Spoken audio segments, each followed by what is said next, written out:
This is the third segment of Module 2, in which we'll talk about Social EPI's approach to socioeconomic status. Again, as mentioned previously, the way in which socioeconomic status has been operationalized in Social EPI adheres most closely to the stratification or individual attributes approaches rather than the relational approaches to social class as articulated by Olin Wright. And again, this is not for lack of appreciation of the contributions of a relational approach to class.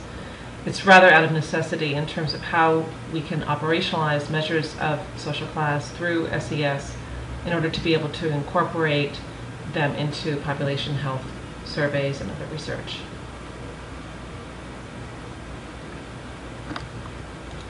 There are at least three key features of the approach to SES in social epidemiology. The first is promoting SES from confounder status to an exposure of etiologic interest, a primary exposure of interest. Again, this reflects the reaction to and against the treatment of socioeconomic status, broadly speaking, in this modern EPI era, where it was regarded as a nuisance variable that had to be controlled for in order to avoid confounding the primary etiologic relationship of interest. And here, social epidemiology is saying, no, SES itself is an important determinant of health status that needs to be the focus of research itself, rather than just something controlled away. The second is, of course, in light of the empirical regularity of the social gradient in health, shifting attention beyond just the impact of poverty and absolute deprivation on health to the ways in which SES can be related to health and relevant above this level of absolute deprivation all the way up the social gradient. And the third is, again, trying to elucidate the different kinds of mechanisms that might be underlying the social gradient, whether they're in either of these two broad categories, material or psychosocial, or beyond that. In terms of defining socioeconomic status in social epidemiology, Lynch and Kaplan provide us with a parsimonious definition, defining SES as the socially derived economic factors that influence what positions individuals or groups hold within the multiple stratified structure of a society. And again, it should be obvious here in this definition how much it speaks to the stratification attributes approach articulated by Olin Wright. Here in this segment, we'll talk about three different types of axes of SES measures. Those which are operationalized at the individual versus the area or aggregate level, the ways in which they can be constructed to measure absolute socioeconomic status versus relative measures, and the ways in which measures of SES can be objective and subjective. Starting out at the individual level, we'll talk about the so-called Big Three, the most typical ways in which socioeconomic status is operationalized at the individual level, that being income, education, and occupation, all of which are three sort of core indicators of Weberian life chances.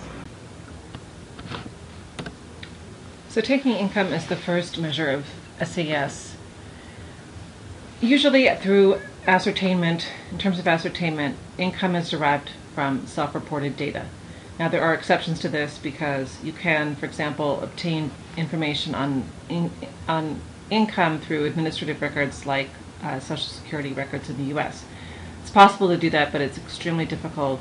A lot of issues around privacy and data access that you have to get around. So it's most common, of course, that we're just using what people self-report in surveys.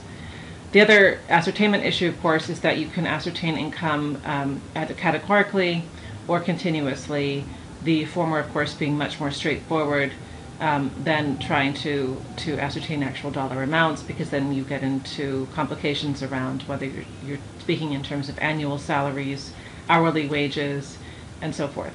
One of the limitations of income that we'll come back to later.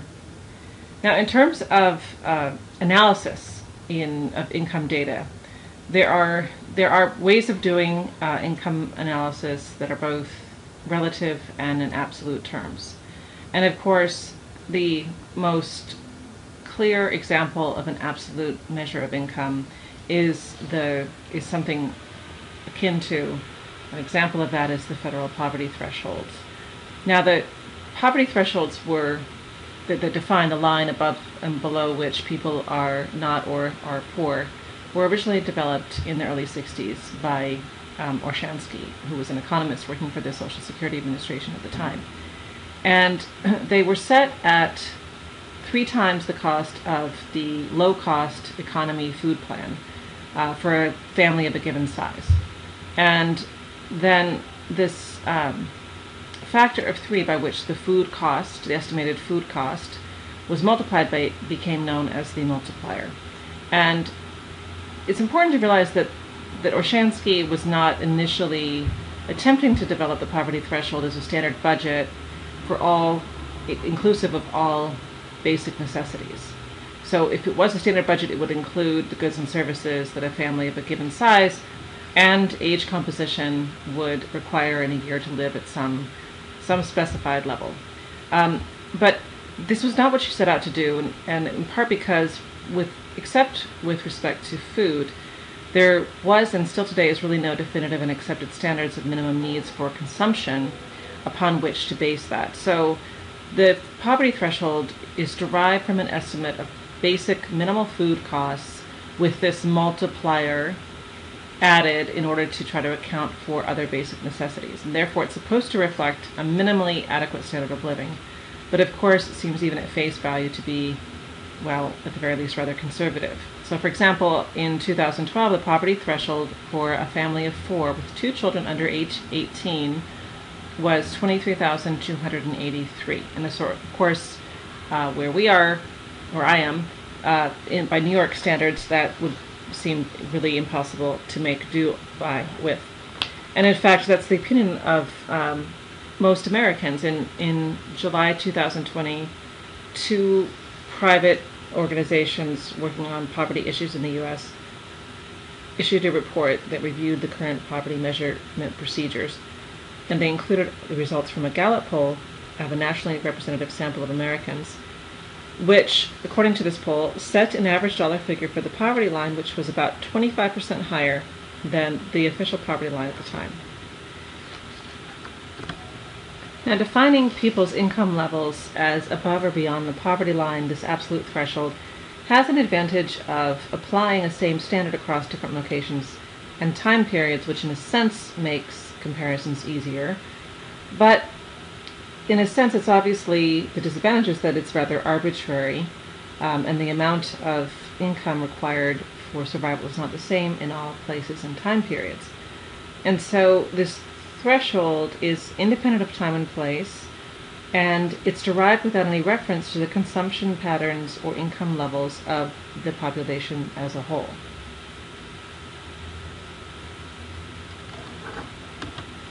The poverty threshold is also considered problematic because having an income marginally above it is not really meaningfully different than having an income marginally below it. And you can see how the negative effects of poverty are perhaps more appropriately conceptualized as continuous rather than a discrete. And again, another reason why the poverty line is considered rather arbitrary, and why in practice people also often depart from it. Departures from that poverty line can mean a departure from the absolute amount if the absolute amount is considered inadequate. So you often see, in terms of federal aid allocations and also just the quantification of the numbers of people below the poverty line, that line gets bumped up, still maintained as a threshold, but it's bumped up in percentage terms. So you'll see people eligible for benefits and quantified according to, for example, 100% or 150 or 200% of the absolute federal poverty line, as a way of trying to perhaps more accurately capture who is truly, in real terms, living in impoverishment. But the other way to deviate from this absolute measure of poverty and the poverty threshold is to use approaches that are more akin to relative poverty measures, which classify individuals or families as poor not by virtue of where they fall relative to a fixed cut point, but by comparing them to others in the population in which they live or the population under study.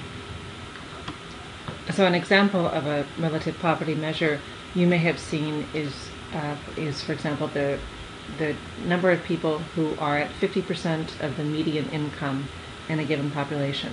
This is a very common relative poverty measure, first proposed by Peter Townsend in Britain in 1962, and also later by Victor Fuchs in the US.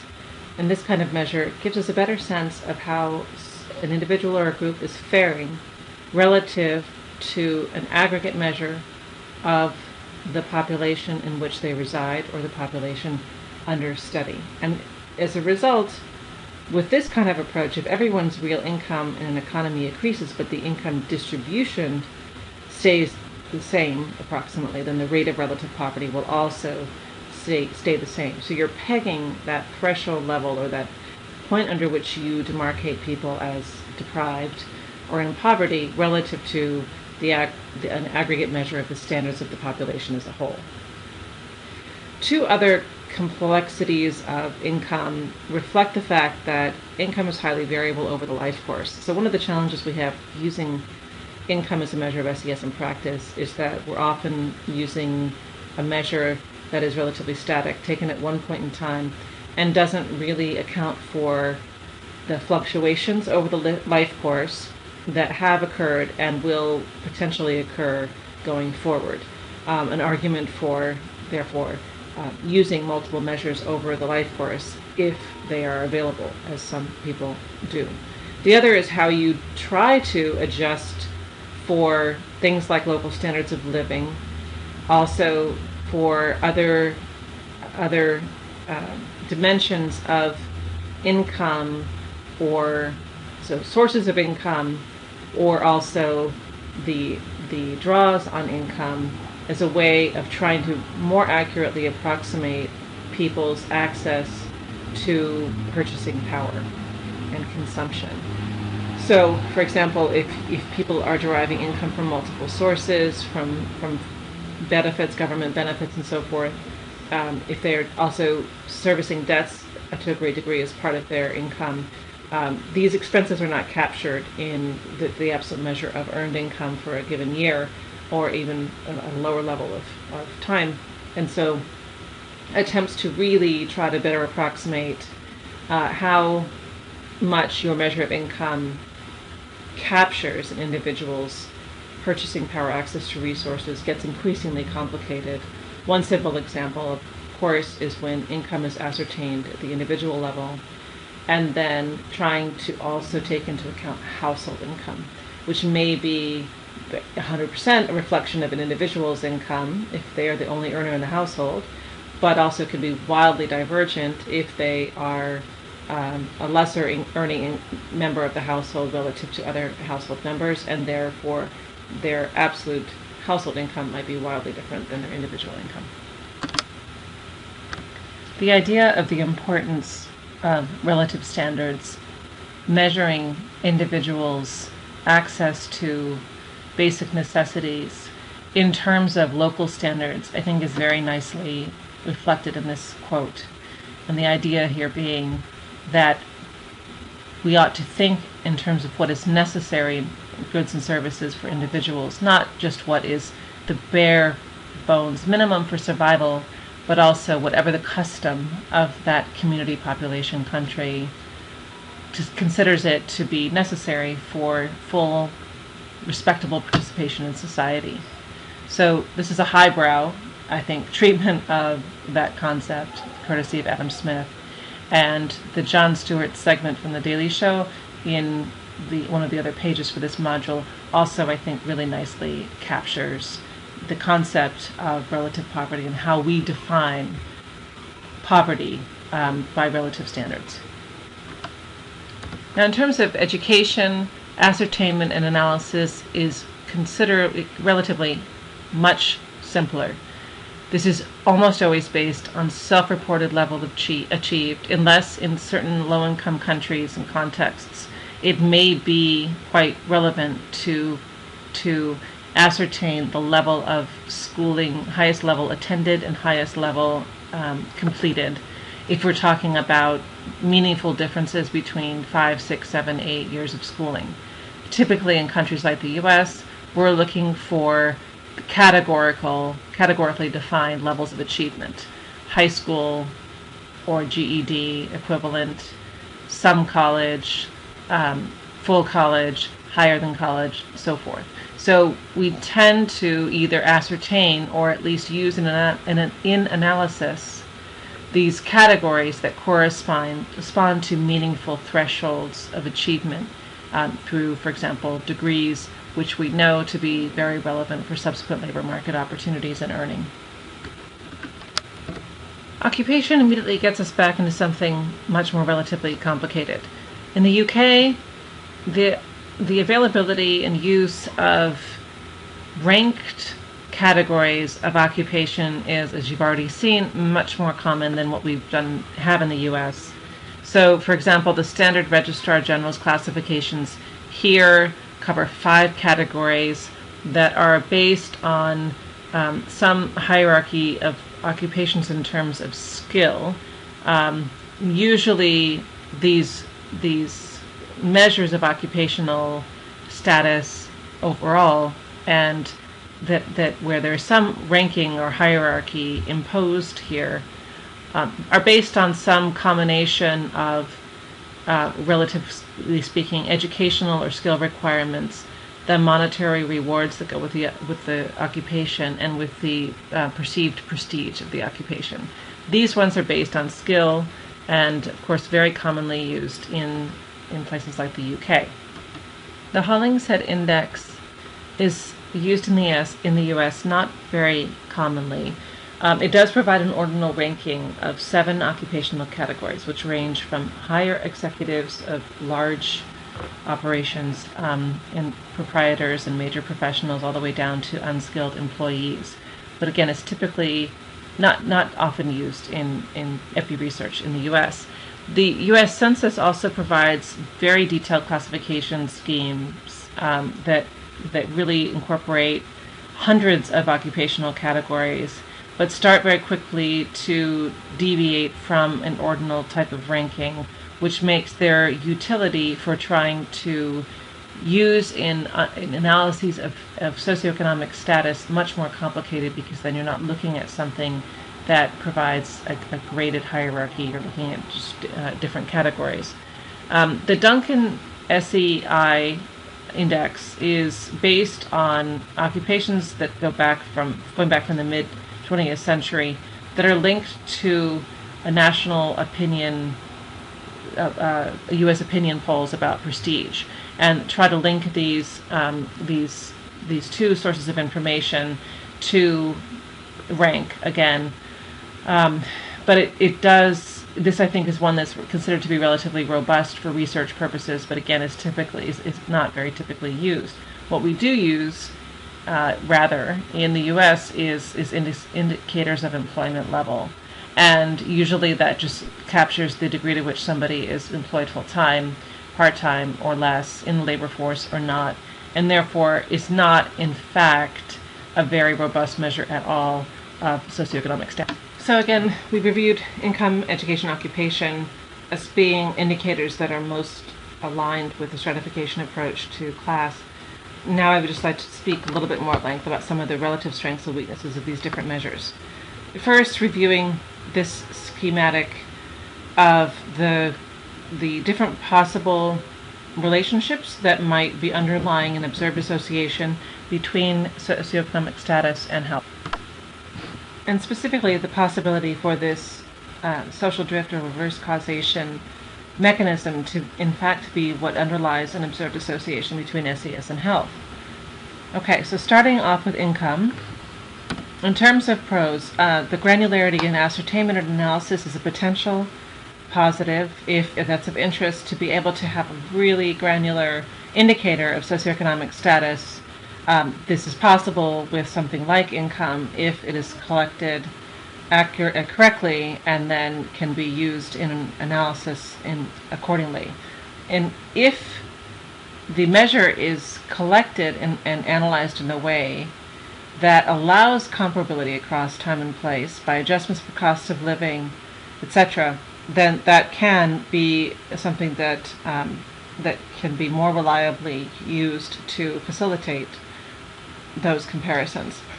And another big income benefit is that it is the indicator of SES that is most proximally related to the means for material consumption.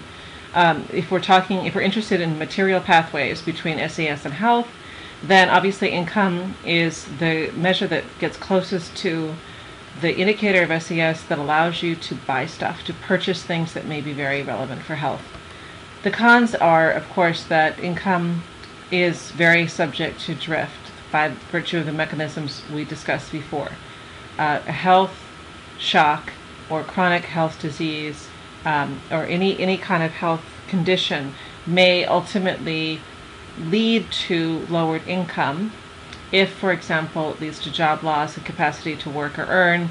And so that possibility that an observed association between SES and health that is captured through income as the measure of SES may be more susceptible to that interpretation. It's harder unless you have really repeated measures of income going way, way back prior to the period when the health outcome of interest may have been operating or manifest.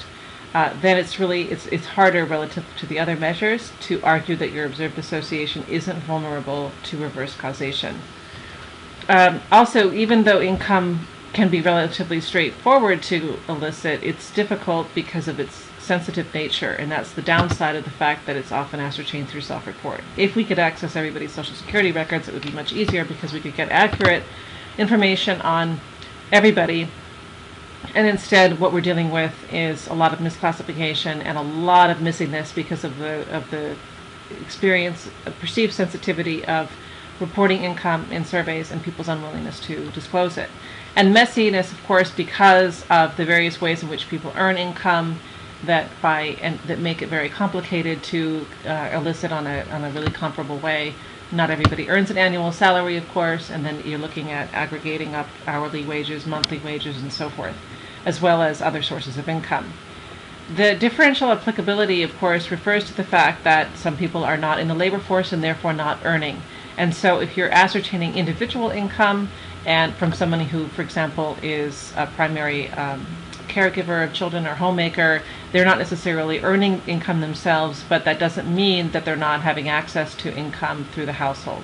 And so the differential applicability applies to people who are not in the workforce, also people who are in particular stages of life, like in retirement. How do you ascertain income in a way that's consistent with how you ascertain it from people who are pre-retirement, if you're not actually earning anymore but living off of things like Social Security, retirement, wealth, etc. That speaks to the variability over the life course. Students don't have a lot of income typically, but that doesn't mean that they're not appropriately categorized at an SES level that would be similar to somebody else who does earn income because of what they can anticipate in terms of future earnings as a function of their education. And again, this is where things like retirement make it tricky as well. Another big con or caveat to income is the fact that it does not necessarily consistently approximate wealth. In other words, two people with the same level of annual income may have wildly divergent wealth, access to assets and wealth. And as a result, there's a lot of misclassification in terms of socioeconomic status that's reliant on income alone. It also complicates comparisons across subgroups, where that relationship between income and wealth is differential. For example, comparing groups across race and ethnicity means that you're very likely to be misclassifying in terms of socioeconomic status in a systematic way, because the connection between income and wealth is much, much lower than it is among African Americans in the US, for example, than it is among whites. So you have a black person and a white person with the same level of income. They have vastly different levels of assets behind that, and possibly very different levels of debt. And so that classification quickly gets non-random if you're interested in some group comparisons. Okay, switching to education. The positives here, some of which are the inverse of income, the universal applicability. Even if an individual has very little education, that still matters, is meaningful as an indicator of their own education, because they can't have somebody else's education. It approximates several different types of resources, both material and prestige, that matter for socioeconomic status. Education has symbolic value in addition to its relation to access to material resources, which is in turn more secondary. So education gets you occupational access, which gets you resource access through earnings. Education also can provide an indication of cognitive resources.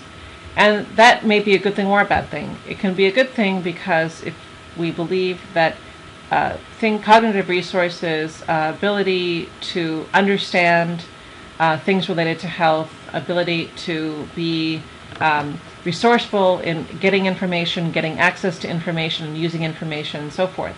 If we believe that these are important dimensions of socioeconomic status, especially, for example, in navigating the healthcare system or disease management, then we might want to have that dimension captured in our measure of SES, and education will do that for us.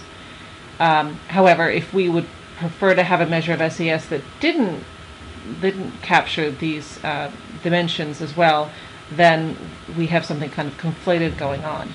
And where that's more relevant is usually, where that problem is more relevant, is usually in really resource-poor settings. In really resource-poor settings, what education captures is often really granular differences in knowledge and ability to make decisions, get access to information, interface with health providers and other service providers, and education therefore may be more likely, especially relevant for those kinds of processes relevant for health than it is for socioeconomic status, thinking particularly about education among women in really resource-poor countries. Education there may be very important for their ability to navigate health systems, even family dynamics, and be knowledgeable and make decisions and so forth. But if it doesn't translate into, as it often doesn't, to occupational advancement and access to individual income, it may be limited as a measure of one individual's socioeconomic status.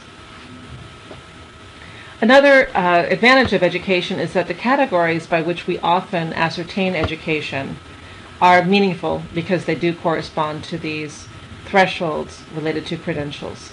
And another big positive of education is that relative to income and occupation, it's pretty immune to drift, to social drift or reverse causation, at least if you're looking at outcomes or the relationship between SES and health in adulthood. In other words, if you're looking at midlife at the relationship between socioeconomic status and heart disease, and you observe that there's an inverse association whereby people with higher education have lower levels of heart disease. If you're looking in midlife, you're less likely to be concerned that manifest heart disease caused the lower levels of education observed among people with heart disease, simply because the educational attainment of that individual preceded by very likely decades the development of and manifestation of heart disease. Now, the exception to this, of course, is in childhood, because in childhood illnesses may be very obviously related to impeding educational attainment. Now, some of the disadvantages or limitations of education is that it doesn't really capture anything, it doesn't tell us anything about the quality of education. And the quality of education can, again, be very differential across social groups. So in other words, that differential quality is non-random, that it can be systematically different according to groups defined by geography, defined by race, ethnicity, and so forth, and certainly by parental SES. And another reason why education is limited, or a caveat on it, and for subgroup comparisons, is that the returns to education may be differential according to social groups. So two individuals with the same educational attainment may have different abilities to leverage that educational attainment into opportunities in the labor market according to other axes of stratification like gender or race, and therefore the ultimate socioeconomic status, that your measure of education is meant to represent may be off in a systematic way by social group. And of course, comparisons across time and place are complicated with education because the meaning of education is highly variable. Even making comparisons between the US and the UK in terms of education is tricky because you have to get the right level of conversion to make sure that you've got comparable levels represented in your measures. But it gets even more complicated, of course, when you make temporal comparisons, because, of course, the meaning of education has changed dramatically over time and across generations, but also when you're looking at even more diverse social contexts and geographic contexts. Finally, looking at occupation. So here, the major advantage of occupation, if we're able to use it in a more meaningful way, is the fact that it can capture the major structural link between education and income. And it captures multiple dimensions of social class, resources, and prestige, and therefore can most closely approximate dimensions of social class theory and identity that we really believe are very relevant for understanding social class. The important disadvantages to occupation we've sort of touched on already. Very difficult to standardize and rank in a hierarchical fashion, unless, of course, you use the standard measures in the UK. It obviously excludes those who are not in the formal labor force. So again, traditionally that would be women and homemakers, but also people who are, again, retired. People in the military get difficult to classify, and students and so forth. And it's also, similar to income, very subject to the possibility of reverse causation, that employment may be hard to secure or to maintain if one is suffering from a health condition. So again, if SES as measured by occupation, or even employment in this case, is observed to be associated with health, then it's more difficult to be certain that you're not capturing a causal process going from health to employment status or occupation. And kind of like education, occupation also captures some exposures that might be related to health more directly, independent of socioeconomic status. For example, traditionally, we think about types of occupational hazards, noxious physical exposures in the workplace, which may or may not be a bad thing. Now we've talked about individual level measures of SES, some in terms of absolute and terms, and others as relative measures. And now we'll talk about one SES measure that is an individual level measure that is relative in nature and subjective, which is the MacArthur ladder of subjective social status. So what this measure does, the way it's administered, is in two versions. There's an SES version and a community version, and you show the participant the ladder, and it has 10 rungs on it, and you say the survey asks people to rank themselves on this ladder relative to others. Specifically, the way it's administered is people are told, think of this ladder as representing where people stand in the US. At the top of the ladder are the people who are the best off, those who have the most money, the most education, the most respected jobs, and the people at the bottom are the worst off, least money, least education, least respected jobs. The higher up on the ladder you are, the closer you are to the people at the top, and the lower you are, the closer you are to people at the bottom. If you can consider your current situation, compare it with other people in the US, where would you place yourself on this ladder? And then the same question can be adapted to refer to your standing relative to others in your community. Now, emphasis here is appropriately on the word status, in that it is approximating an individual's perception of his or her location in the social hierarchy.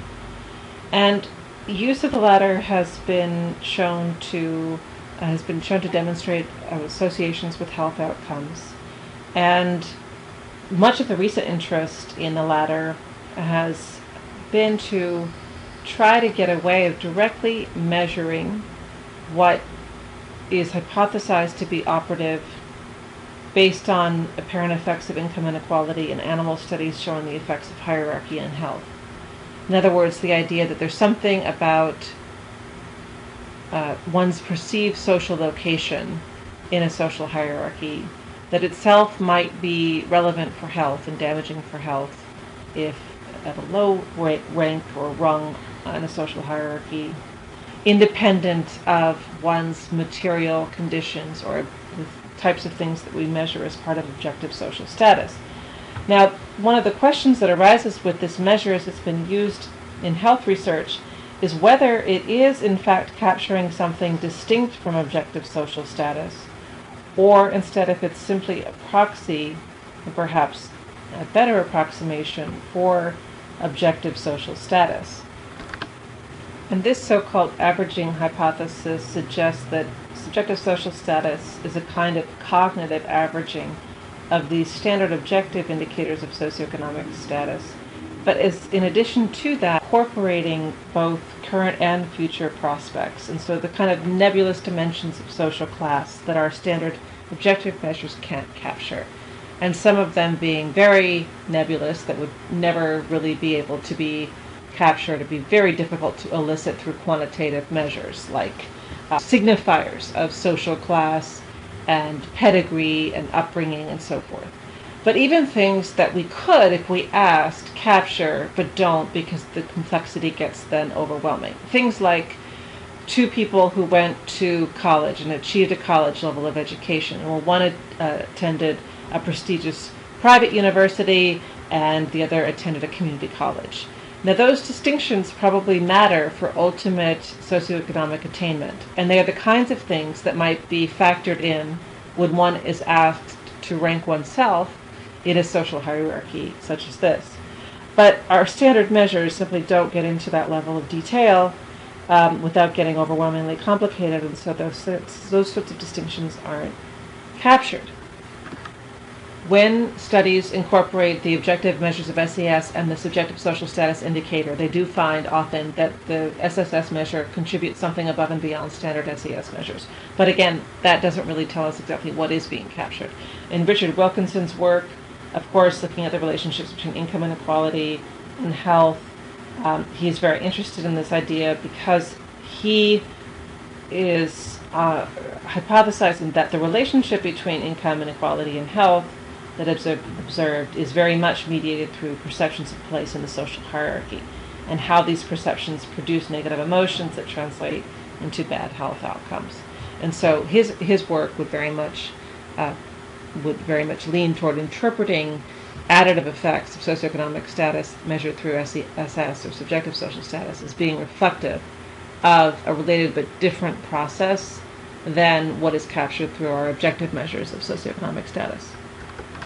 In my opinion, one of the challenges of interpreting evidence of the effects of subjective social status on health as being related to the perceptual part of one's location in social hierarchy, as well as the challenges, in my opinion, related to any other interpretation of social inequalities in health as being a function of, in a significant way, one's perceptions of one's social location and these sort of invidious social comparisons, as they've been called, that might be operative there, relates to the fact that of the complexity of how people do engage in social comparison.